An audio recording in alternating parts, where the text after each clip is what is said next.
Alright, so now that I have that all cut out, I have a lace layer where I have two, so I have the front and the back, and same thing with my inner layer, I have a front and a back. So I'm going to pin them together and start sewing and get these two pieces together.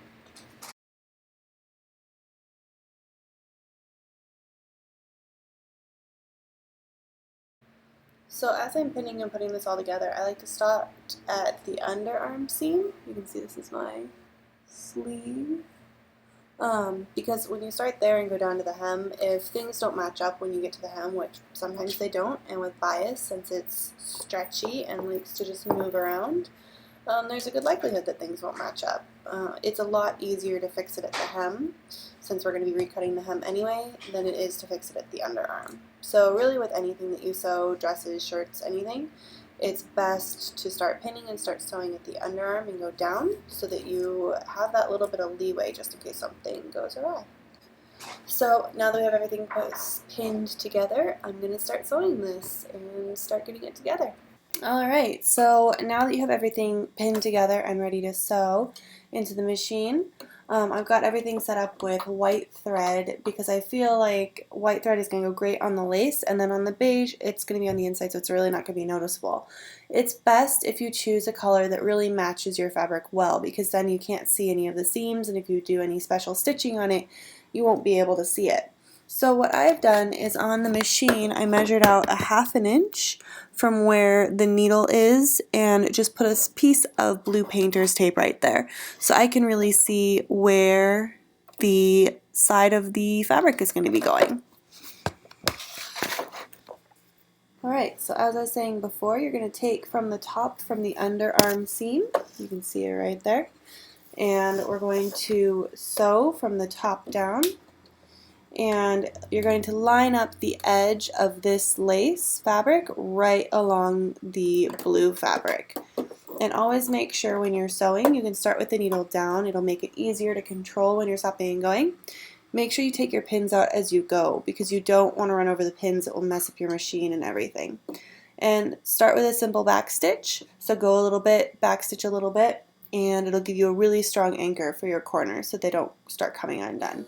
So just start going, back stitch, and head down the line. So as you're sewing, just keep the fabric right along this blue edge and make sure you take out your pins as you go. So once you have this beautiful straight seam that you have on your thing, just do that for all of your others. So do both sides of the lace, both sides of the brown, and then do the shoulder seams. Shoulder seams are going to be short and easy. Just remember to backstitch when you start and stop. Alright, so as you go through making your dress, every time that you finish sewing a set of seams, it is always best to iron them out. Because when you have really flat seams, it just makes it so easy to sew them together later, and it looks nice and beautiful and fresh when you're done. So we're going to sew this, or so we're going to press this seam open here. So just take it, press it flat with your fingers, and just press along it. So what you're going to end up with was a beautifully pressed open seam, and then it'll look great on the other side too, where it looks nice and professionally finished.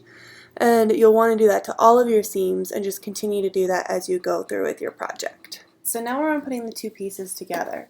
So I've taken them and I pinned them together, and as you can see there's already a line of stitching there, and what that is a stay stitch is what that's called. So stay stitching is really good because it stops the fabric from stretching and it makes it a little bit more sturdy, so when you're moving the fabric around or if you have to stop, it won't stretch out and warp on you. It'll stay in that same pattern that you originally pinned it in.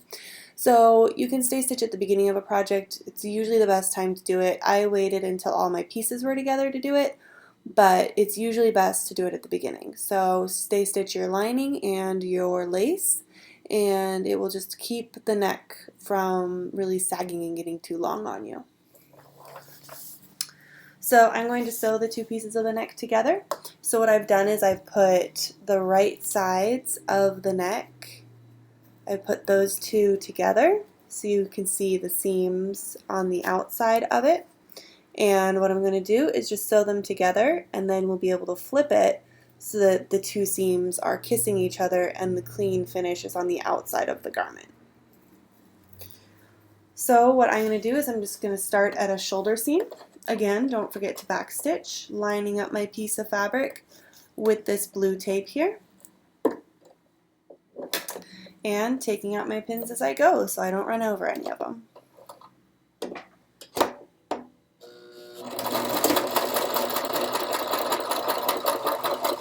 Alright, so I am almost at the tip of the V-neck right here. You can see how the fabric kind of goes off in a different direction. So I'm going to show you how to make that V very sharp and pointed. So you just continue along your line until right where you want the V to end. So just get it right up to that point where you want the V to end. Leave your needle down in the fabric. As you can see here, the light's kind of blowing it out a little bit. But so just leave the needle down in the fabric. Lift your foot. You can kind of see the needle down there. Rotate it. Now that we have the neck sewn together, I'm going to show you a few different things to do to make it just really nice and beautiful when it's finished. So we're going to press it, but we're also going to clip a little bit of it to give us really clean corners. So take whatever scissors you have, and around any rounded edges or any points, you're going to want to clip it. So as you can see, I have my point here. I'm going to clip it from this side because I can clearly see what's happening.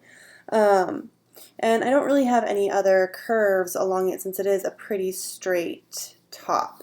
So I'm just going to clip this, release some of that tension, and it'll allow it to turn easier when it needs to. It gives you more of a fresh point so you're not fighting it. And don't be afraid to cut too close to the corners, just because if you do, it's okay. The stitching is going to help hold it in place. So like I said, we're going to cut from this angle. So I'm going to cut in, and I'm going to cut almost to that tip there. So as you can see, I came really close to that stitching line on that guy.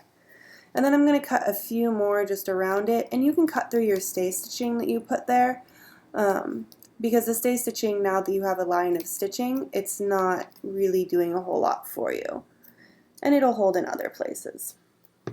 Alright, so there you can see we've cut a few places around there, and it's really relieved the tension so I can pull it straight and move it around, and it's not as stiff and stuck. So then I'm going to do it to the other side as well. Alright, so there you go. We cut the other side as well to give us that kind of release of tension there. Okay, so what I'm going to do now is I'm going to take the fabric and I'm going to press it once again to get that nice clean line, but I'm going to press it towards my lining fabric. What this is going to do is it's going to help kind of hide it underneath of the outer fabric, and then I'll be able to do a thing called understitching where I stitch along this line and it holds it to the lining fabric. It really allows you to get a crisp edge. Like if you look at it now, it's not quite that crisp, it kind of bubbles. Once that stitching is in place and it's pressed, it'll give it a really clean, fresh edge. So the first thing to do is to press that down. Alright, so, and because we clipped it, you can see that this is really just able to lay down really nice and flat up to the point, and then I'll flip it and do the other side and it'll have the same effect. Alright, so we are to the other side of the point, and it's just continuing to lay really nice and flat. So I'm going to press that guy too. Okay, so now that I have it nice and pressed flat, what I'm going to do is turn it inside out so that it is the correct way, and I'm going to pin it so I can top stitch it. Since I have this really nice cream lace, if I top stitch it you won't really be able to see it, which is going to be great because understitching on a necklace, this is going to be really difficult to do. So what I'm going to do is I'm just going to take this and flip it inside out. So you can see, even though I've just pressed, even though all I've done is press it, is that the edges are starting to come together really nicely. So what I can do is press it again if I really want to, or what I'm going to do is I'm going to pin it in place so that I get a really nice clean top stitch.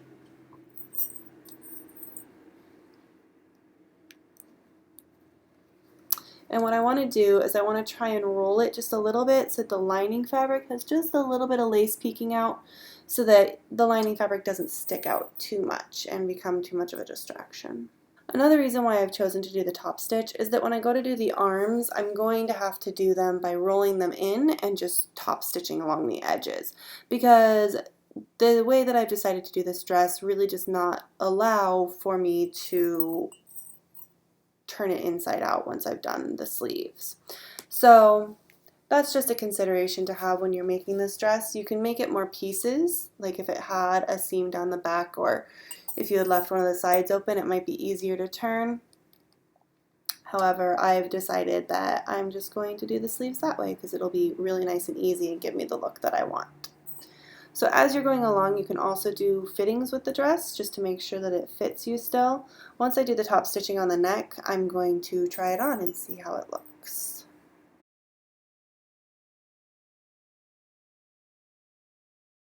Alright, so now you can see that the whole neck is pinned and ready to go. I'm actually going to pin and get the armhole seam ready right now too, because I don't like to be going back and forth from the table to the sewing machine. It's much easier for me to just do it all at one swoop. So there's two ways that you can do this. Like I said, we left 1/2 inch, so you can just eyeball it and roll under 1/2 inch. So just roll it under on the top and roll it under on the bottom. Sandwich them together and pin and just go around the whole way. So when I'm going to do the underarm, I'm going to fold mine and press it, because then it'll be so much easier for me to find the 1/2 inch so that I can stitch it to, or so I can pin it together, and then once I do that I can sew it all together at once. So I'm going to take my top row, or my lace here, fold it back 1/2 inch, and if you don't know where 1/2 inch is on it, feel free to measure as you go around. And just take it and press it in place, and then just walk around the armhole.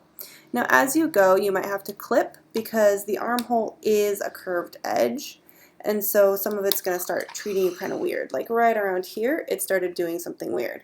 So I'm going to take my scissors and I'm going to just give it some little clips. That will allow you to get more control over the fabric, because it's not going to be fighting you as it goes into that corner. So as you go around, just clip as necessary. You don't have to over clip. You can clip about almost to the seam where you're going to be sewing. Just make sure that you don't over clip it.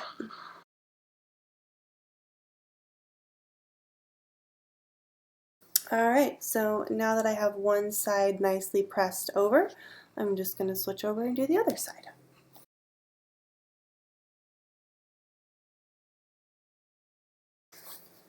Alright, so you probably couldn't see it as clearly on my line, or on my lace fabric, but when you fold these over on the corner and press them, you can see how they kind of spread out to allow that extra room for the curve. Alright, so then just like we did with the neck, you're going to take the two pieces that you've pressed, put them together, and just make sure that it's laying flat as you pin it, because you don't want any weird bubbles to come up. So just make sure that you put them together and start pinning around the armhole. Also, as you're going, make sure that your seams are matching up. So the seam on the underarm matches the seam on the top.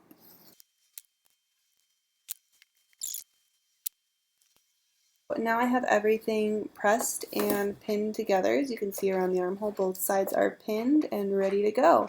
So I'm just going to work my way around the armhole and neck, doing some top stitching to really get them secured. So when you're top stitching, instead of following the 1/2 inch mark, I'm just going to line up the outside of the fabric with the outside of the zip, or without the outside of the presser foot, because that will make it so the top stitching is close enough to the edge that it will catch the seam allowance on the inside, and also be close enough to the edge that it really looks nice. So I might actually even come in a little bit, so it's about halfway from the edge of the foot to the needle.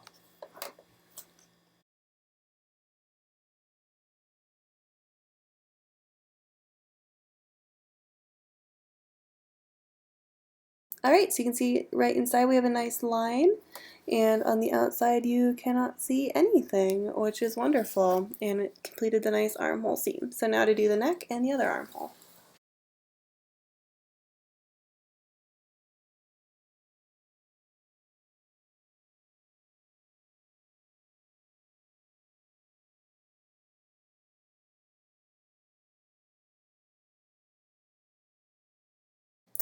Alright, so everything is top stitched, so we have all of the seams encased in it. So it looks beautiful. So my next step is going to be to try it on and see if there's anything I want to change. The dress is, for the most part, fitting how I wanted to.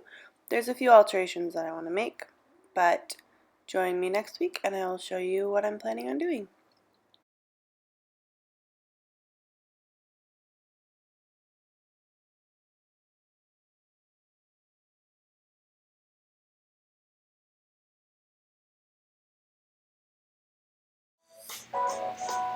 Open up your mind and see like me. Open up your plans and damn, you're free. I look into your heart and you will find a love, love.